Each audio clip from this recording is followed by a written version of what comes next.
Good morning, traders. Today is June 25th, and I am making my Green Day recap for the day. We are up $1,800, 1845 to be exact. And this morning, I was watching a few tickers. First was KUST. We're just going to pull up a few tickers and make this recap short and concise. This one pushed from $1.50 to about $3.40. I saw this push. I was initially considering a short around this area here in this candle. At the time, the borrow fees were reasonable, about 4 cents. But once I saw this major push to above $3, I was really interested because if you look on the daily, there's a lot of resistance in this 320 range, 320, 330. And typically, when you're shorting, you have to realize that what you see as a risk level, everybody else can see it as well. So if they want to chop you out, if they want to take you out, it's very easy for them to do so. So once I saw this 305 to 320 range and the stock breaking $3 on, I don't even want to say it's strong volume. It is strong volume, but it's on one candle. It's a lot of buying in a very short period of time. And usually in penny stocks, when you look at these candlestick formations, you have to understand that the faster they go up, the faster they will come down. So once this broke $3, I was highly interested. But unfortunately, the borrow fees got really, really high. Volume started pouring in. Borrow fees, I think, went up to about 17 cents at one point. Even right now, I think it's at 10 cents. We can check here. See, this is my borrow fee calculator. KUST from Trade Zero, $150, 10 cents a share.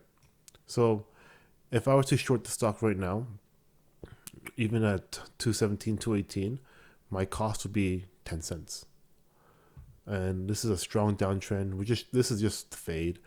I want to say this will get back to about $1.50 and below, but there's a few issues with it, and I am not confident I can say it will get back to $1.50. Only because if you look at the daily, we have support in the 170s, 170, 180 range. And there is already 50 million shares, or it definitely will exceed 50 million shares, but there's a lot of volume on the day. It's holding B up now. So, we're not sure, but at the end of the day, when it's 10 cents a share to borrow, we're not even going to consider it. We're not touching the stock. It is on a no trade list just because there's no reason to pay 10 cents to borrow a stock down here. Even up here, you're still taking a lot of risk. Even a measly 1,500 shares is $150. And given how volatile it is, it can easily whip you out unless you have the stomach for this type of risk. And we like to keep our risk contained. Shorting above $3, paying 10 cents, this is not risk containment. So we left this one alone. Now, there were a few tickers that went up that piqued my interest. DCX is also one of them. Unfortunately, this one was kind of nuts. It went down on really, really low volume. I saw this at 140s, but I went off my stats. Once it breaks where it started, about the 150 range, it's generally a no trade for me because I know roughly how much it will go down further. But I could not predict it was going to go down from $1.50 to 69 cents. That was just not in my stats. But typically, you don't want to short below this level unless you want to take a quick scalp because the risk to reward is just generally not there. So I left this one alone as well. Also on SSR now. It's holding about 90 cents, probably $1, $1.10. So this is a pretty wide range given the fact that it is a sub $1 stock. But, this move was, if you could catch it, of course, right? But if you look at the volume, it's 300,000, 170,000. This one, 200,000. So on very low volume on the 5-minute candles. But when you have a small account, the volume matters to a certain degree. We're not trying to short 500,000 shares. We're not going to physically be moving the stock up or down. But when you do take a short, you do want to be very mindful of what the volume is on the day, or the average volume per candle, just so you don't get trapped. Otherwise, the spread is going to widen and you're just going to be in for a world of hurt. Like one example, I think it was PSTV. PSTV, right? There you go. See, this one here, I mean, I saw this move as well. I want to short this, but by the time I saw it, it was in the 380s. And my hard rule, I don't short when it gets below where it started, just because I don't want to take that unnecessary risk. But if you look at this, I mean, look at the volume. 170,000 shares on this really big red candle. And you can see the rest, 39, this is 5,000 shares. 30,000 shares, 9,000 shares. There's no volume. We know once it breaks down below where it started, it goes down a little bit lower, and it usually pops back up and holds for the rest of the day. And, you know, you can kind of see it. It's only a 3-cent spread right now, but there's absolutely no volume. If you try to take this with any decent size, you will physically take out all the bid and move the price lower. It's holding the view up too. But anyways, I tried this one. I didn't like it, so I left this one alone as well. There's a few others, A, and Y. You can kind of see the general pattern. They push and then they fade. This one didn't even break down where it started. It just pushed a little higher. It has... See, this is a perfect example, actually. Look at the spread. It's a 9-cent spread, but there's a 22,900 share buyer at $3.15. If he wants to get out his entire share or his entire position, he will physically move the price. And if you look at this chart, it looks ugly. It looks really, really bad. I mean, it pushed from 3 to 380, 386, came back down. You can kind of see on the 1 minute candle, the sequence. Started on 313, 386, down to 285, pops up, tries to go lower, fails, and now it's consolidating around $3. And you can see, I mean, this is just a picture perfect example of why volume matters so much. Just look at the volume here. You have 22,900 shares, and he moved it from 315 to 320. I mean, we caught this live, but this is exactly why volume matters so much. He is stuck. Whoever this person is, they're trying to desperately get out, and they cannot because there's not enough liquidity for them to get out. And now this stock made this push from $3 to 323 on very light volume, might I add, 27,000 shares, and he wants to cover about 23,000 shares. It's holding VWAP. This wick is meaningless because it's 5 cents and it's not going anywhere.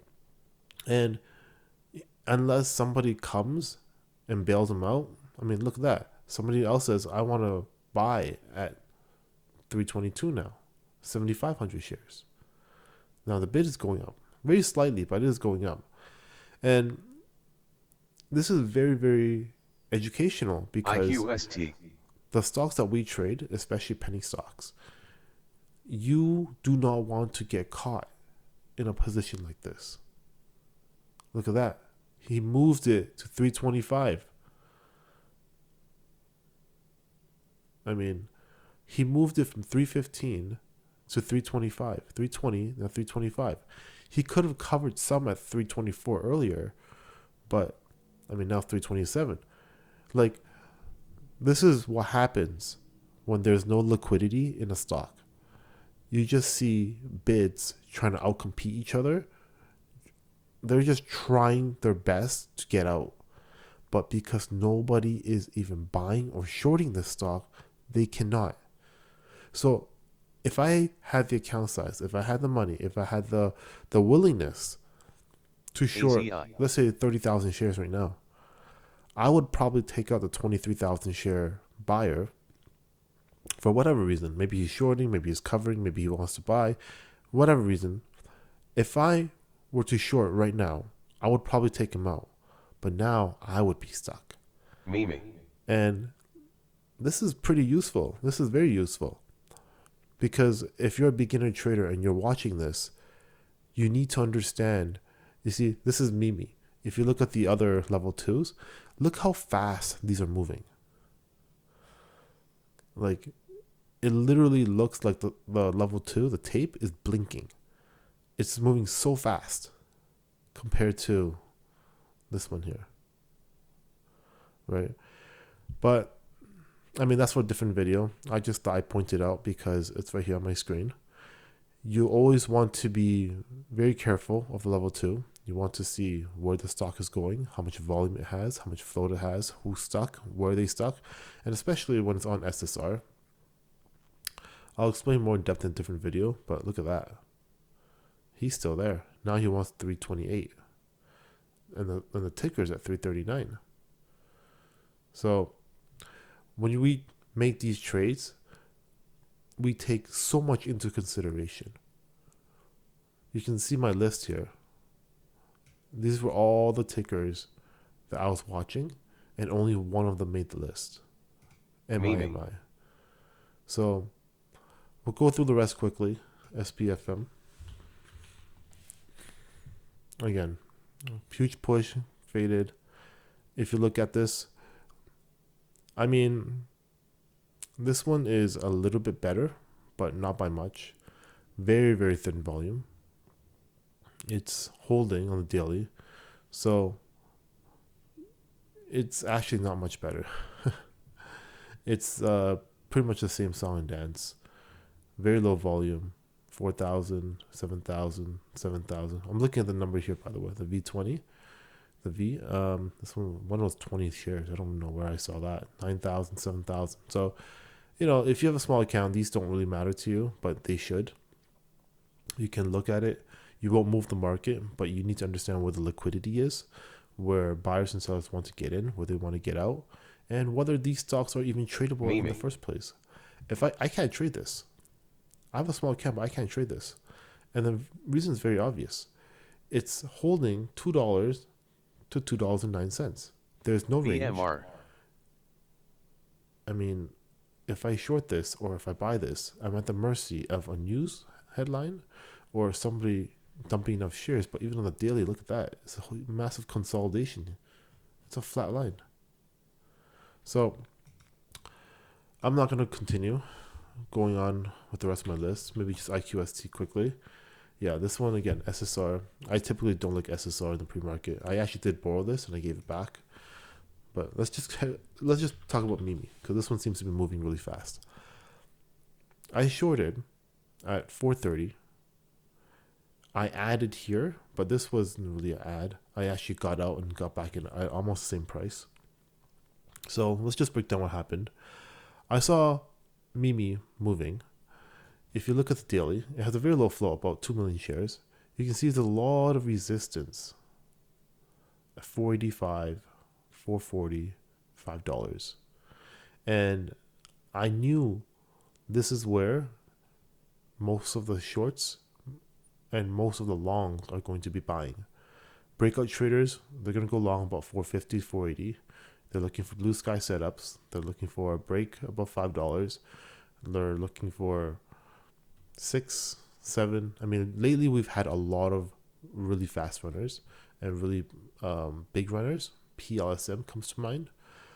But in penny stocks, I mean, I know there are a lot of videos showing that they made $20,000, $50,000 on stocks that go from $2 to $20.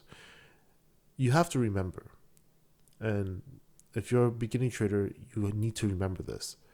For every stock that goes from 50 cents, $1 to $20, there are 9 others who will fade from $1 back to 0. Penny stocks are very volatile.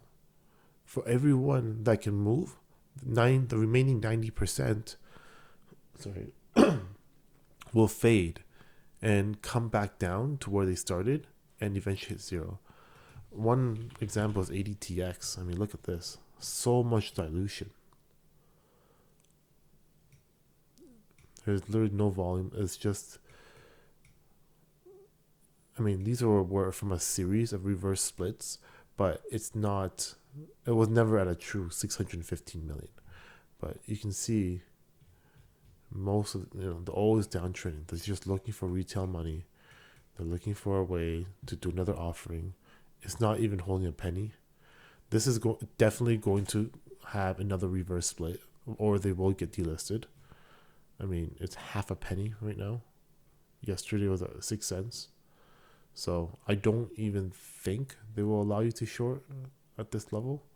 But I mean, from 6 cents to 1 penny, it lost so much of its value. Anyways, MI. So you can see it pushing back higher. Now, the reason why I was able to get out in this candle, and you might think, oh, well, I got lucky. Maybe. But we have stats. And when you combine stats with level 2 and tape reading, it can be very, very powerful. So once this push happened, and I knew where the resistance levels were, this was about 430s. I can double check. 426, 1,500 shares. I knew, or the number that I was looking for was below 280, below $3 really. I want to see what happened after $3, once it breaks below $3.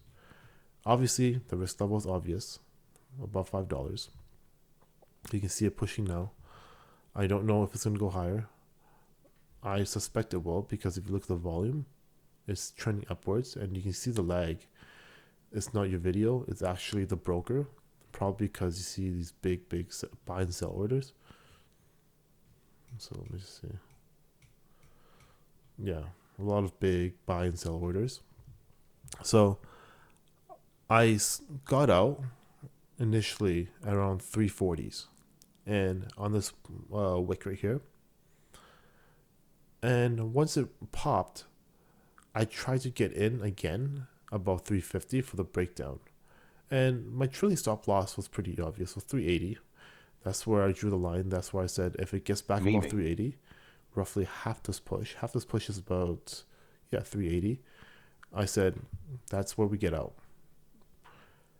Made a wick, came to 370s, almost to the penny, and I went down lower. There was some slippage. You can see here, I covered 500 shares at 347 with a limit price of 352. I was just looking for the breakdown below 350. Here, I added at 347. So I basically got out and then got back in. And then I didn't really like what I did because I thought I shorted higher. And because I didn't, I just got out the remaining 500 shares at 340 as well. And the remaining position, I exited at 317, 295, and 304. It was just covering on the way down. I was really hoping I could get below this 280 level. Now, it might break down later on, but as of right now, I'm not certain. So, I saw this little wick here from 308 to 291. It's a very small wick, but I knew, you have to latch onto something. You have to find out, roughly where you want to get out. If you don't get what you want. So I started taking a lot of partials. I wasn't very confident this was going to just slide all the way back down to 240s, 250s. I saw the daily was kind of holding this 270 for the last few days. And when you're up that much, I think I was up about 70 cents. It was actually higher. My initial position was at 423. The reason why I went down was because I shorted and added at 347. So when you take that into consideration, it was really 426. So 426 to 321 made about $1.05. When you're up $1 on a stock moving this fast, I just wanted to get out. We got 90% of the move of the fade. It could go lower. I held about 500 shares below $3. And when it broke back up above $3, I just said, just take me out. I'm not even going to fight it. 500 shares, an extra 30 cents is not going to make a huge difference. But covering to weakness is the correct play. And not trying to be greedy is also the correct play. So Same thing as yesterday, FRTT. By some miracle, we actually bottom tick both of these. I mean, FRTT was just so nasty. It was just, we got out also yesterday the 250s and 260 range, 258 to 262, I believe. And, it held and it pushed a little higher when the market opened before it finally rolled over to $1. So, I mean, we read the stock perfectly. We knew it was going to get back below where it started, $1.92. And it held $1.92. It rolled over, this is what, 3 p.m. And Mimi, I don't want to say I expect the same action because it's a completely different stock. And FRTT held, consolidated, and it pushed in the open, trapped more buyers before it finally rolled over. This one is a little bit different. It's actually grinding back up with increasing volume. So it's something to watch out for, but it's not something that I would consider holding long term. I mean, if you look at all the rejections, they all lie in this range, $4.50 to $5. Again, it's not financial advice. It's just my observation. But it's also very important to realize $5 is probably the line in the sand for a lot of these people. And when you're trading penny stocks to $1 million flow and it's rotating, it's at 25 million shares, already 12 to 13 times, you have to be very, very careful. For me, this is out of my strategy. We're done. The reason why I'm making this recap is because at 25 million shares, we don't want to trade it. I don't want to trade it. Once I have my core position, once I have my profit, I typically look for the first pop and fade. I don't like shorting into this because it's very difficult to. It's very, very difficult to. If you look at every single person who shorted it, they're stuck. The high was 450, but this didn't happen on very high volume. In fact, from this 450 to about $4, we're looking at two candles of about 2.6 million shares. Not shares, but 2.6 million in terms of volume. And now, if you look at it, I mean, we're hitting that volume very consistently. So, to me, it's a no trade. It's choppy now. We got the clean move. We got the clean fade. We locked in 1845. Average exit was 1320. And that's it. That's our day. We spend 90% of our time looking, but when we find the stock that we like, when we find the setup that we like, when we find the strategy that fits our stats, that's the one we take. So that's what trading is, about being patient, taking the good and the bad. And, making these videos and these journals really help me because I struggle a lot with big losses. I'm sure everybody does. But I know it hurts me and it hits me very, very hard. It makes me emotional. It makes me do irrational things sometimes. Look at that. But making these journals help calm me down, keep me grounded, but also help me analyze these trades for myself so I can make sure that what I see in real time matches up with my analysis after the fact. So that's my day. I think this was a good trade. We had to take some risk, which is obvious. I mean, we have to take some risk with every trade. But, I told myself, if you're going to catch these big moves, you have to go smaller with your size and look for the bigger fade. So look for the rejection instead of a breakdown. Take take smaller size and only size in when you're comfortable. So on the week, I believe Monday, I was down about 3,200. Tuesday was a flat day. I think I lost about 200. Yesterday was green 1200, and today was green 18. So I recovered about all of it. I think I'm still red about $400.